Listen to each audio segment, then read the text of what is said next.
Hemos visto con anterioridad las características y propiedades de los suelos, entre ellas físicas, químicas y biológicas, la cual es la base para poder comprender lo que es la fertilidad de los suelos y poder hacer un buen manejo de esa fertilidad.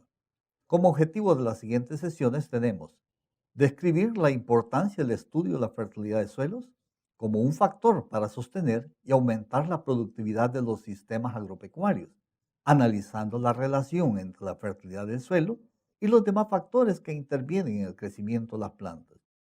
Y un siguiente objetivo es identificar el origen y clases de elementos nutritivos a ser utilizados por los cultivos a través del análisis de su disponibilidad, condiciones de asimilación, transformación, almacenamiento y formas y cantidades de aplicación. Veamos qué se entiende por fertilidad de suelos. Cuando se habla de fertilidad de un suelo, se aborda el recurso edáfico desde la perspectiva de la producción de los cultivos, lo cual significa que en este caso la producción de los cultivos se encuentra con base a lo que es el recurso edáfico, de lo que es el suelo con sus diferentes características físicas, químicas y biológicas. Existen varias definiciones alrededor de lo que es fertilidad de los suelos. Entre ellas tenemos la siguiente. La fertilidad de un suelo es la capacidad que tiene el mismo de sostener el crecimiento y desarrollo de los cultivos o animales o ganado. En definiciones modernas se incluye la rentabilidad y la sustentabilidad de los agroecosistemas.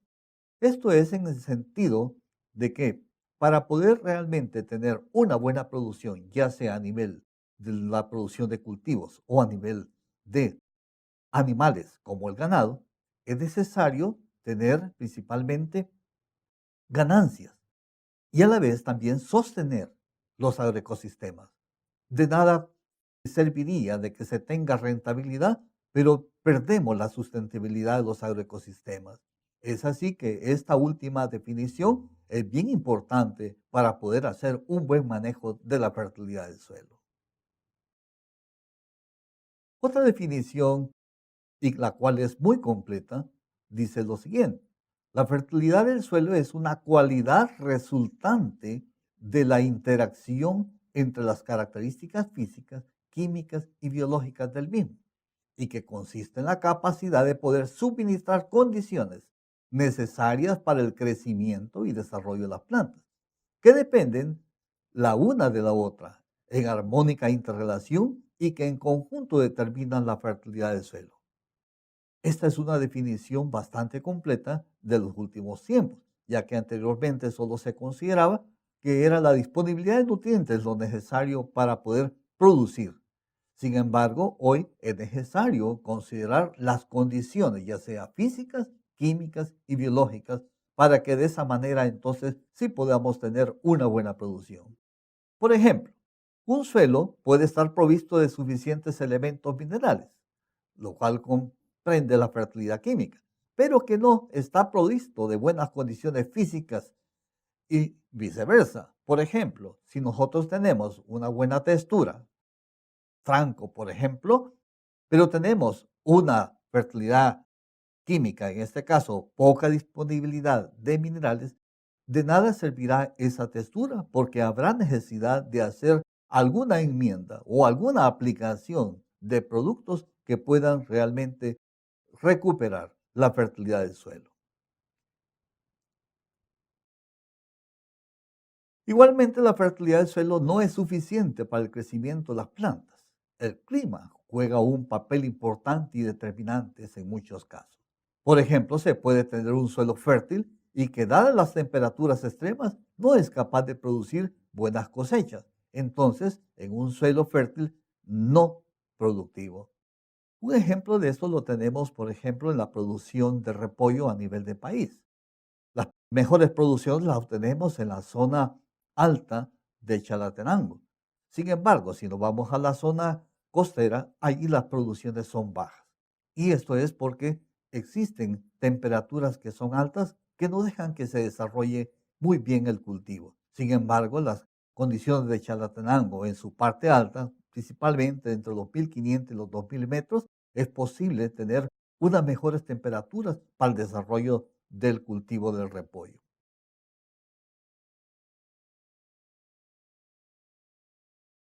Siguiendo principalmente con las definiciones de la fertilidad, vemos que algunos autores desarrollan la definición de fertilidad química porque ésta evalúa la disponibilidad de nutrientes. Sin embargo, hay otros que consideran que también debe de tenerse la fertilidad física, que evalúa aspectos como la estructura, espacio poroso, retención hídrica, densidad aparente, resistencia a la penetración, entre otras.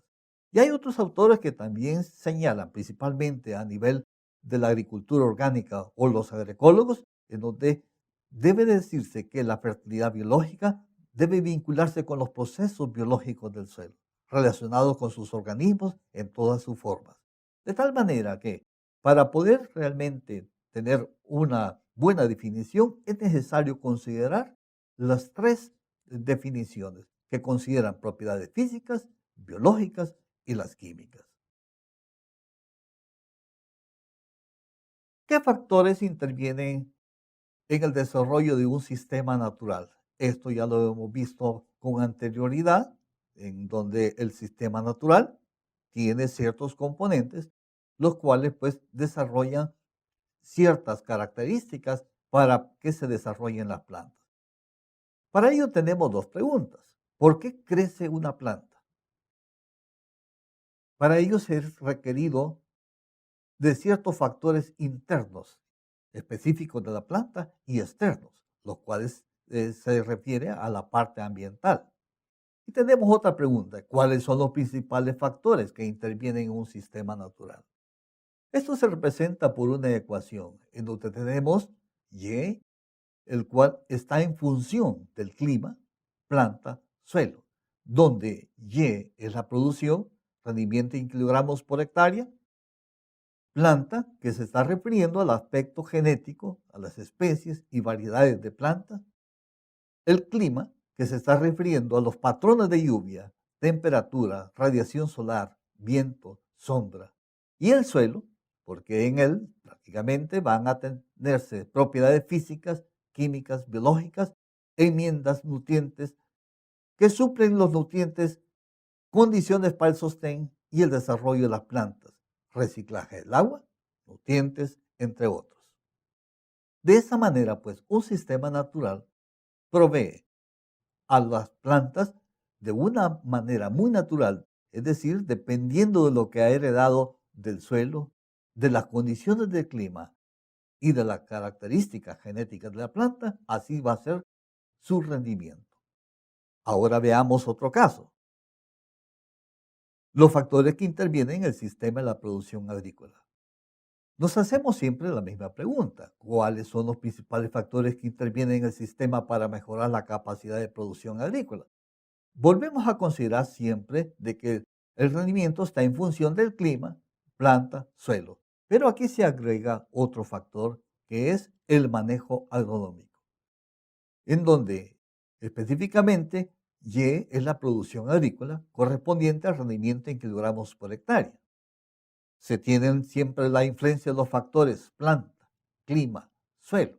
Sin embargo, se agrega el manejo porque en ellos el hombre hace la selección de cultivos, mejoramiento genético, entre ellas especies y variedades. Desarrolla asociaciones de cultivos, lo cual significa que en este caso va a existir en el mismo terreno diferentes tipos de plantas y estos van a tener un arreglo espacial, es decir, distancias o densidades de siembra. Por otro lado, también están las labores culturales que se desarrollan en ese sistema. La aplicación de fertilizantes o la aplicación de abonos orgánicos, la aplicación de abonos verdes, riego, prácticas de conservación del suelo. De esta manera, pues, tenemos cuál es la diferencia entre lo que sería un sistema de producción agrícola y un sistema de producción natural.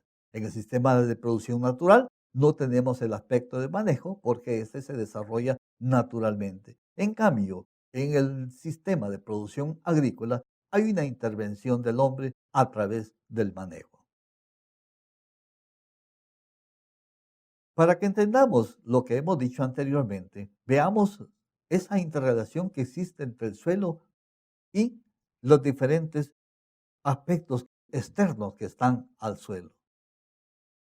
Si vemos el sistema natural, como decíamos anteriormente, las plantas y los animales se relacionan con el suelo a través de procesos biológicos, físicos, químicos. En los procesos biológicos vamos a tener que las raíces desarrollan un proceso de interrelación planta-suelo. Y por otro lado tenemos que las plantas que consumen los animales desarrollan ciertos tipos de residuos de los animales, los cuales cuando estos son depositados en el suelo desarrollan poblaciones de organismos que también intervienen en esos procesos biológicos. Por otro lado, también tenemos que en el suelo se desarrollan procesos físicos, como son la estructura, la porosidad, que interviene principalmente también de una manera interrelacionada con los procesos biológicos, para que pueda haber una buena penetración de raíces. Y por otro lado tenemos el caso de los procesos químicos. Ya decíamos anteriormente, estos intervienen principalmente en el proceso de la disponibilidad de nutrientes, pero también de condiciones como el pH y de la capacidad de intercambio catiónico para que puedan desarrollarse los diferentes procesos biológicos como también los diferentes procesos físicos. De esa manera se desarrolla una relación planta, animales y suelos. Sin embargo, hay algo bien importante que debemos de tomar en cuenta. Para que exista todas estas relaciones que hemos visto anteriormente, es necesario del humus, el cual es la materia orgánica que se ha mineralizado. Y este humus va a establecer las interrelaciones entre los diferentes procesos, ya sea internos como también externos. Pero cuando ya tenemos, por ejemplo, una relación del hombre dentro de este sistema, que en este caso tendríamos un sistema de producción agrícola, las relaciones cambian, porque en este caso el hombre es el que se va a encargar de llevar a cabo la intervención sobre estos procesos, ya sea a través de los cultivos, a través de aplicar drenajes en el suelo o a través de llevar a cabo labranza. Y por otro lado también se aplican fertilizantes, se aplica abonos orgánicos, desechos vegetales, encalados y otros tipos de productos que pueden afectar a este sistema. De esa forma es necesario que se comprenda bien estas interrelaciones a efectos de no producir ningún daño en estos procesos. Veámoslo de otra manera. Por ejemplo, el suelo y sus interrelaciones, como ya lo habíamos señalado anteriormente, depende también de lo que es el clima. Necesita de energía, por ejemplo, para que ésta sea captada por las plantas. Y estas plantas van a llevar a cabo un proceso de fotosíntesis. Además, las plantas van a llevar a cabo un proceso de respiración. Por otro lado, tenemos que el clima va a desarrollar, en este caso, precipitaciones que llevan las lluvias hacia el suelo para que las plantas estas puedan también tomar el agua necesaria para llevar a cabo los otros procesos que hemos señalado. Y tenemos también que dentro del mismo suelo se desarrollan procesos de evapotranspiración. Y esto es debido a que cuando se ejerce mucha temperatura sobre el ambiente, pues el suelo va a perder agua a través de esa evaporación o también a través de la evapotranspiración que llevan a cabo las plantas. Por otro lado, también tenemos que los animales van a consumir todos aquellos plantas o cultivos que son requeridos para su alimentación, pero cuando estos llevan a cabo sus creaciones, estas son depositadas en el suelo y entonces favorecen los procesos físicos, los procesos biológicos, como también los procesos químicos. También el suelo, en toda esta interrelación con las plantas, va a ceder nutrientes a las plantas. A través de esa absorción va a haber en alguna medida también pérdida de nutrientes, principalmente cuando son consumidos por los animales o cuando son erosionados a través de la superficie del suelo. Y por otro lado, también tenemos que todos aquellos materiales que se depositan sobre el suelo, como son los residuos de plantas o las eyecciones o excreciones de los animales, entonces estos van a entrar en un proceso de descomposición que favorecerá en el proceso de reciclaje de los nutrientes en el suelo. De esa manera se mantiene o se sostienen los diferentes procesos físicos, químicos y biológicos. Y eso es lo que se busca principalmente al conocer estas interrelaciones. Por otro lado, también sabemos que dentro del mismo suelo existe un reservorio de agua, de minerales y nutrientes. Unos son desarrollados a través de la meteorización, pero también puede haber una pérdida, que es a través de la insolubilización de algunos nutrientes o la pérdida por la lixiviación de los nutrientes en el suelo a través del perfil por medio del drenaje del agua. Habiendo visto las interrelaciones del suelo con los diferentes factores, ya sea de plantas o del ambiente a través del clima, existen algunos factores que determinan la fertilidad de los suelos. Entre ellos tenemos la herencia mineralógica de los suelos. Esto ya lo hemos visto anteriormente, principalmente cuando decimos que los suelos dependen de las rocas y estas en su proceso de transformación llegan a generar suelos y entonces aquellos elementos minerales que estaban en las rocas, estos pasan a ser herencia de los suelos para posteriormente ser disponibles para las plantas. Por otro lado, la disponibilidad y la calidad del agua. La disponibilidad va a depender principalmente en la lluvia. En el caso de nuestro país, El Salvador, principalmente nosotros dependemos de una precipitación que se genera entre mayo y octubre. Por otro lado, la calidad del agua.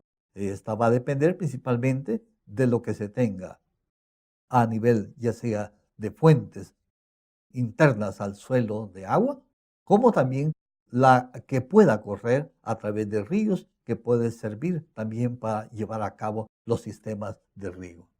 Por otro lado, también las condiciones físicas y el espesor del suelo útil.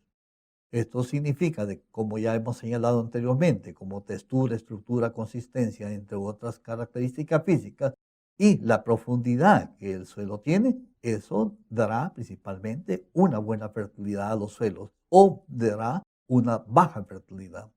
La cantidad de materia orgánica presente en el suelo juega un papel muy importante. De ello depende que se generen las poblaciones de organismos que son benéficas para el suelo. Y luego los organismos vivos, pues como ya los decimos anteriormente, la cual depende de esta materia orgánica para que sus poblaciones puedan contribuir principalmente en la nutrición del suelo. Otro aspecto es la capacidad de almacenar las sustancias nutritivas contenidas en el suelo. Y para ello es requerido de que el suelo tenga un buen intercambio catiónico. Esto lo señalamos anteriormente, que cuando hay suelos con buena capacidad de intercambio catiónico, entonces tenemos una buena fertilidad del suelo. Y por otro lado, la capacidad de almacenar las sustancias nutritivas contenidas en el agua. Esto va a depender también de algunas propiedades físicas del suelo, como por ejemplo de la textura, de la estructura, de la porosidad del suelo. Y por otro lado, también tenemos el clima. Ya señalamos algunos ejemplos al respecto de eso. Las condiciones topográficas también van a desarrollar procesos de una buena fertilidad o una baja fertilidad. Cuando los suelos son principalmente con topografías que son de un relieve plano, pues entonces tenemos, digamos, ventajas de que se conservan los nutrientes en el terreno. Pero cuando son principalmente inclinados, entonces vamos a tener pérdidas de nutrientes, principalmente cuando los suelos se encuentran desnudos. Ahora veamos cuáles son los principales limitantes de la fertilidad. Ya hemos dicho que una buena fertilidad depende de la disponibilidad de nutrientes. Sin embargo, hay suelos que por sus características mineralógicas tienen baja cantidad de disponibilidad de nutrientes.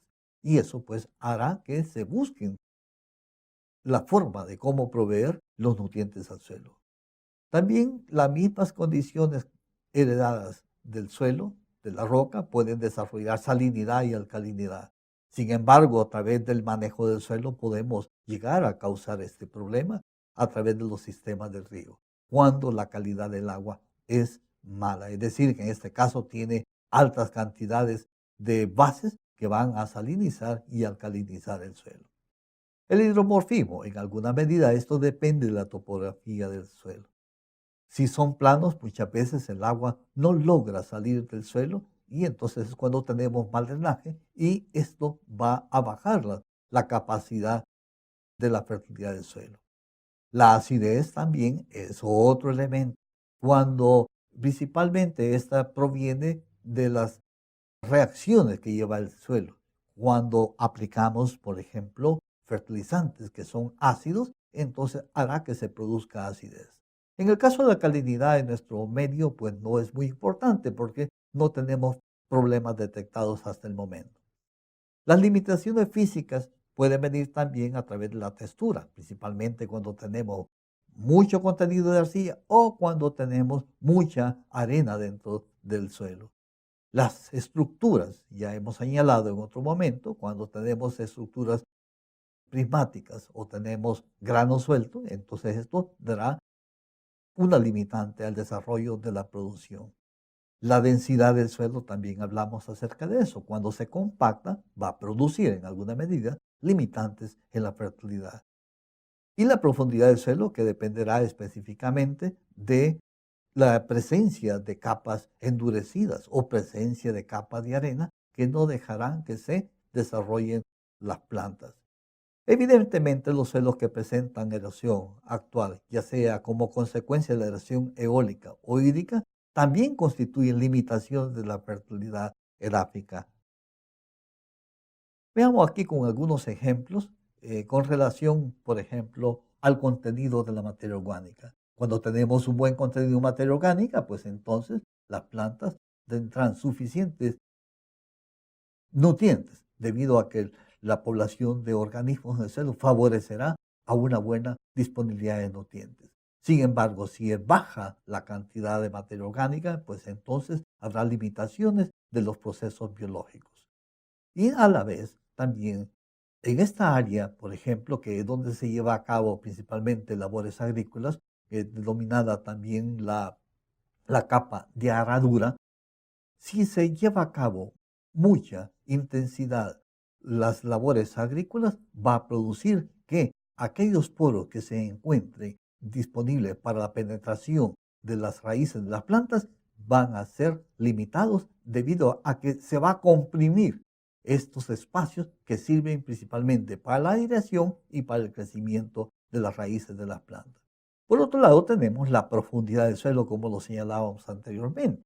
Cuando son plantas que no requieren mucha profundidad, pues no es ningún problema. Pero para aquellos que requieren como árboles frutales, árboles perennes, que requieren una buena profundidad, si esta profundidad, por ejemplo, es menor de 60 centímetros, pues entonces habrá dificultades para ese desarrollo radicular. Y por otro lado, cuando se tienen capas endurecidas, no permitirá que las raíces se desarrollen. Y de esa manera, pues vamos a tener que tendríamos muchas limitantes para el crecimiento y desarrollo de las plantas. Aquí tenemos otros ejemplos, la erosión del suelo. Veámoslo acá, principalmente cuando hay escorrentía superficial debido a que se concentra el agua en las zonas que se denominan vaguadas, que es principalmente como un canal natural o que también se puede formar por la intensidad de la lluvia. Entonces el suelo es arrastrado, se desprende y luego es arrastrado y es llevado a otras zonas donde se deposita y se provoca esta situación, donde se acumula principalmente aquellas partículas pequeñas como las arcillas, las cuales pues entonces van a provocar un encostramiento del suelo y posteriormente esto va a inhibir el crecimiento de plantas que se siembren en esos terrenos. Aquí otros problemas que son también muy claros, principalmente cuando hay un sobrelaboreo, ocurre que se pierde la estructura del suelo, se pierde la fertilidad del suelo, porque estas partículas finas que ustedes observan en la figura, estos se pierden por el viento y entonces va perdiendo calidad del suelo. Y por otro lado, como vemos, hay efectos que esas mismas partículas cuando se depositan en otros sitios no permiten que se desarrollen algunos tipos de plantas. Al igual pues que el agua va a tener un efecto, ya que estas partículas que vemos acá sueltas van a depositarse sobre la superficie y luego viene la precipitación y estas partículas van a tapar los poros superficiales y hará que se produzca este efecto y por lo tanto es ahí donde comienzan a desarrollarse también algunas plantas que son consideradas como malezas y van a interferir en el crecimiento de los cultivos. Un ejemplo, por ejemplo, de la pérdida de fertilidad del suelo es el caso de nuestro país, con la quema del cultivo para su cosecha. Y de esta manera, la caña de azúcar debe de tener otro tipo de manejo para que no se tenga esa pérdida de la fertilidad del suelo. Por otro lado, tenemos el sobrepastoreo, lo cual depende de la carga animal, es decir, cuanto más animales tengamos sobre una superficie de terreno, pues habrá más pisoteo y hará probablemente un problema en la limitación de la densidad del suelo o la pérdida de estructura. Otra pérdida también de la fertilidad del suelo se debe cuando se aplica excesivamente los agroquímicos, que hará que se pierdan las poblaciones de microorganismos que contribuyen en la fertilidad del suelo. Y por otro lado, el monocultivo, ya que se extraen determinados elementos continuamente y hará que se reduzca su disponibilidad y es ahí donde estaríamos teniendo una baja fertilidad. Gracias.